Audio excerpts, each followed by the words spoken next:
오늘 우리에게 주시는 하나님의 말씀은 사도행전 4장 1절에서 4절까지 말씀입니다. 1절 사도들이 백성에게 말할 때에 제사장들과 성전 맡은 자와 사두개인들이 이르러 예수 안에 죽은 자의 부활이 있다고 백성을 가르치고 전함을 싫어하여 그들을 잡음에 날이 이미 저물었으므로 이튿날까지 가두었으나 말씀을 들은 사람 중에 믿는 자가 많으니 남자의 수가 약 5천이나 되었더라. 아멘.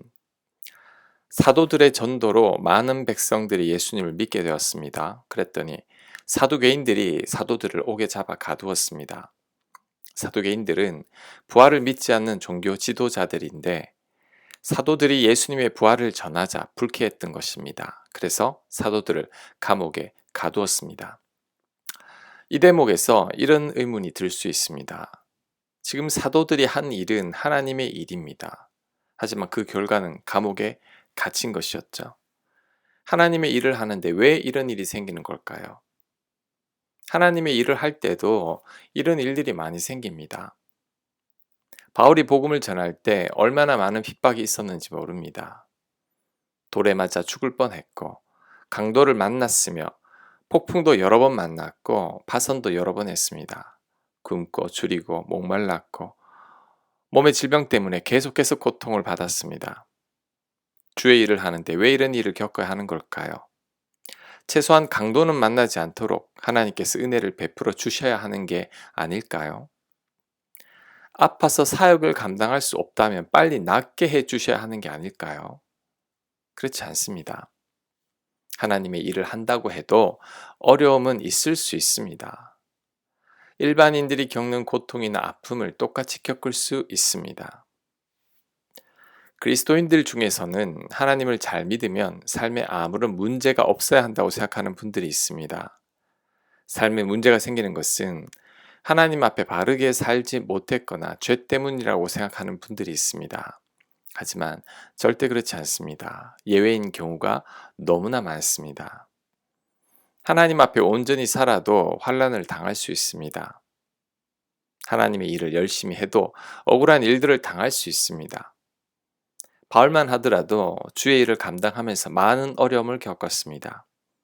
예수님의 제자들도 많은 핍박과 환난을 당했습니다.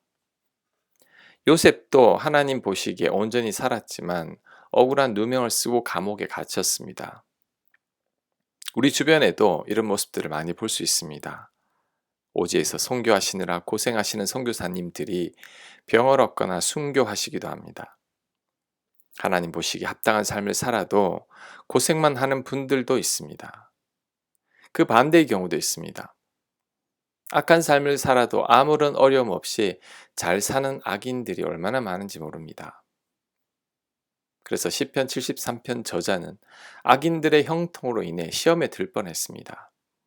시편 73편 2절입니다. 나는 그이 넘어질 뻔하였고 나의 걸음이 미끄러질 뻔하였으니 이는 내가 악인의 형통함을 보고 오만한 자를 질투하였음이로다. 그들은 죽을 때에도 고통이 없고 그 힘이 강건하며 사람들이 당하는 고난이 그들에게는 없고 사람들이 당하는 재앙도 그들에게는 없나니. 자, 악인들이 죽을 때에 고통이 없다고 합니다. 사람들이 당하는 고난과 재앙을 다 피한다고 합니다. 그래서 시편 73편 저자는 그의 실족할 뻔했다고 말합니다. 솔로몬도 전도서에서 비슷한 고백을 합니다. 전도서 7장 15절입니다. 내 허무한 날을 사는 동안 내가 모든 일을 살펴보았더니 자기의 의로움에도 불구하고 멸망하는 의인이 있고 자기의 악행에도 불구하고 장사하는 악인이 있으니. 자, 솔로몬은 의로움에도 불구하고 멸망하는 의인들이 있다고 합니다. 반대로 악행에도 불구하고 장수하는 악인들이 있다고 합니다. 그렇다면 선과 악으로 그 사람의 복과 고난이 결정된다고 생각해서는 안 됩니다. 선한 삶을 살아도 고통과 고난을 겪을 수 있습니다. 반면에 악한 삶을 살아도 형통하게 잘 사는 경우도 있습니다. 의인들이 질병이나 사고를 당할 때가 있습니다. 반대로 악인들은 무병장수하기도 합니다. 그러니 우리는 선한 삶이나 악한 삶의 결과로 복이나 고난이 결정된다고 생각해서는 안 됩니다. 선한 삶을 살아서 복을 받고 악한 삶을 살아서 고통을 받는 경우도 있지만 그 반대의 경우도 많습니다. 그러므로 우리는 보이는 것만으로 함부로 판단해서는 안 됩니다. 그러면 욥의 친구들처럼 실수하게 됩니다. 그렇다면 왜 의인들이 고난이나 고통을 받는 것일까요? 그 이유는 정확히 잘 알 수는 없습니다. 하지만 의인들도 똑같은 인간이기에 인간이 겪는 고난이나 아픔을 겪을 수 있는 겁니다. 의인들도 코로나에 걸릴 수 있듯이 의인들도 고난이나 사고를 만날 수 있는 겁니다. 그러므로 괜히 의인들의 고난에 불평해서는 안 됩니다. 악인들의 형통에도 억울해할 필요가 없습니다. 정확한 이유는 알 수 없지만 마지막 하나님 앞에 서게 될 때 다 알게 될 것입니다. 하나님께서 가장 공평하게 다 판단하실 겁니다. 그러므로 우리는 그때까지 함부로 판단하지 말아야 합니다. 그것이 바로 하나님께서 기뻐하는 삶입니다. 바른 삶입니다. 아멘. 묵상과 적용 질문입니다. 착한 사람들은 늘 당하고 악한 사람들은 형통한 경우를 생각해 보시기 바랍니다. 의인들이 고통받을 수 있고 악인들이 잘 될 수도 있음을 묵상해 보시기 바랍니다.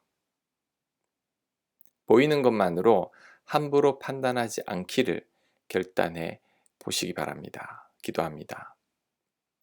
악인들의 형통에 실족하지 않게 하시고 의인들의 고난에 불평하지 않게 하여 주시옵소서. 예수님 이름으로 기도합니다. 아멘.